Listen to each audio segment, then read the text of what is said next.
it's a phenomenal experience. This year was my 46th. Whoa. You know, we start by getting up, depending upon where you tent, we wake you up between 2:30 and 3:30, depending upon where you tent. If you tent near my wife and I, you get up at about 2:20 when I start tuning my guitar. And then we do our morning sadhana, which is a complete Aquarian sadhana. And if you can imagine 2,000 people doing sadhana together is quite a wonderful phenomenon. And then on days that aren't quite tantric days, we have a little extra time. We have, first of all, after sadhana, there's always hot yogi tea. Everybody gathers around. And then there's classes that start at 7:30, and then we have breakfast at 8:30. And then another set of classes that start around 10, and another set that start around 12:30. So we have classes all day long. And then in the evening we have what is called Yogi Tea Cafe, which on some nights is like house music. It's like a light show and the whole bit. And on other nights it's some of the musicians from the solstice itself using the stage. And so that's, and then on Saturday we have what's called Peace Prayer Day. And in Peace Prayer Day we have music and dancing on the main stage, plus some speakers and some awards given. Gosh, I was in the sound booth during the awards and we were crying because these awards were being given to, I believe, 6 organizations, all the way from Colombia, Brazil, Cuba, the United States, God. And almost every one of them was dealing with children or women, prisoners. Here in Terminal Island, I'm going to get on the list. I want to go down there and shake it up. And then on Peace Prayer Day, from the land, you look across the valley and you can see 50 to 75 miles in several directions from the solstice land. You look across the valley and it's about the run itself from the Sanctuario de Chimayo, which is a very sacred Catholic church that has been in existence since the 1600s. And there's a flame there, which is called the Eternal Flame. And every year we go there with a torch, kind of like the Olympic torch, where it's got, you know, fuel inside of it, but once you light it, it stays lit. And then a group of people with a follow van that has water and electrolytes, etc., run it from early in the morning down the valley and up the hill to the solstice site, and we're leading, chanting, and the whole camp is chanting, and then they come running in, and all the way from little children to a very close friend of mine, Gurtirth Singh, who's 70 years old, have run this run, and they bring this torch, and we have this celebration, and that's basically the beginning of the solstice event. And we go from there down to this, what is known as the Sacred Healing Walk. And we go through 3 altars. We go around and we bring in Satsidikar and whoever she brings, because she's full-blooded Native American. And she usually brings in one or two others. This year she brought in a brother from, where was his tribe from? Oh, Pacific Northwest. He was from the Pacific Northwest tribes. And she's from the, what is it here? Chumash. Here locally. And we do this, what is sacred healing water. It's just really,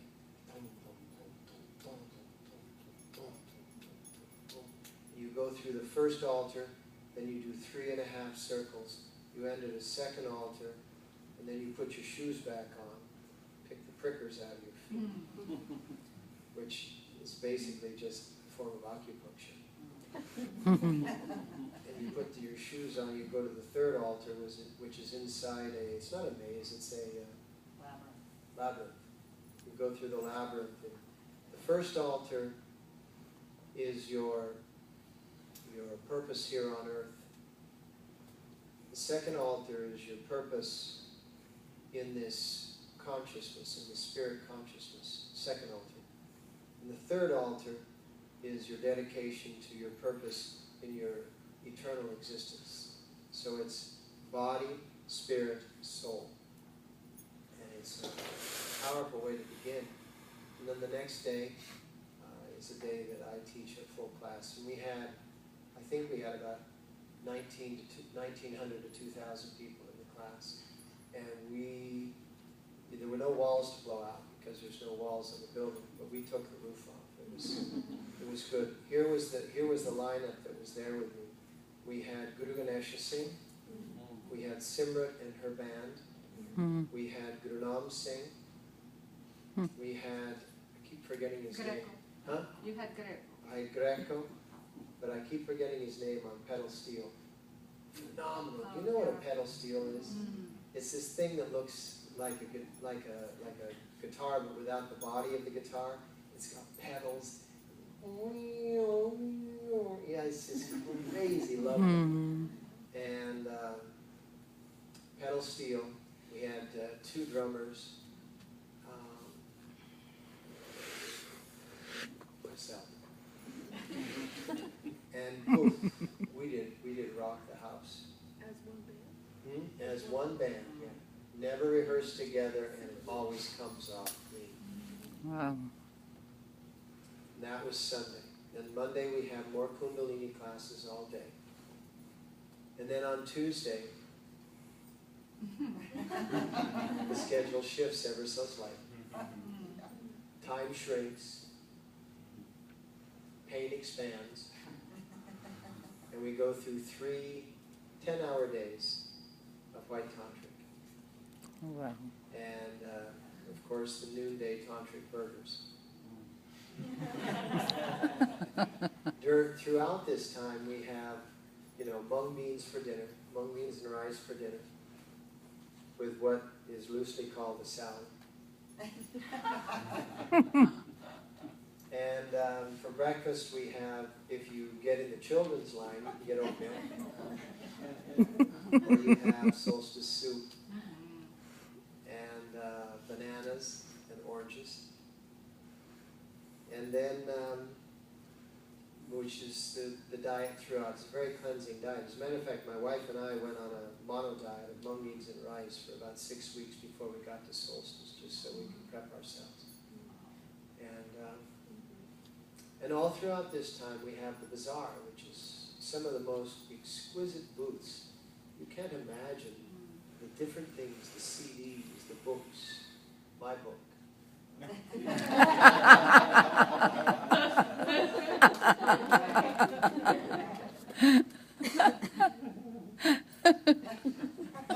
Jewelry,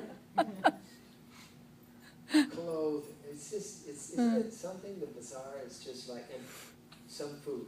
Used to be more food, but they cut it down.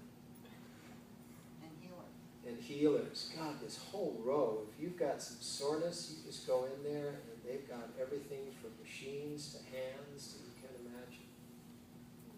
So Tuesday, Wednesday, Thursday is white tantric. And then beginning again Friday morning, we have Kundalini classes all day. And then the end class I teach kind of the beginning class and the end class, which is taking it home. And once again, we had the same lineup of musicians, plus 3 more. We have 2 flautists, including Oshri, and we had a violist. And wow, it was phenomenal. Both classes are going to be posted on our website, so please go there and you can download the podcast. And then Friday night we have what's called Ran Sabai Kirtan, which is the all-night kirtan. So everybody clears out of their tents and bring to the tantric shelters anything from their yoga mat to sleep on to like queen-size blow-up mattresses. So it's like, whoa, you had that in your tent? It was good. And there you see it, man, just the whole place just filled wall to wall to wall. There are no walls. With all of these sleeping paraphernalia.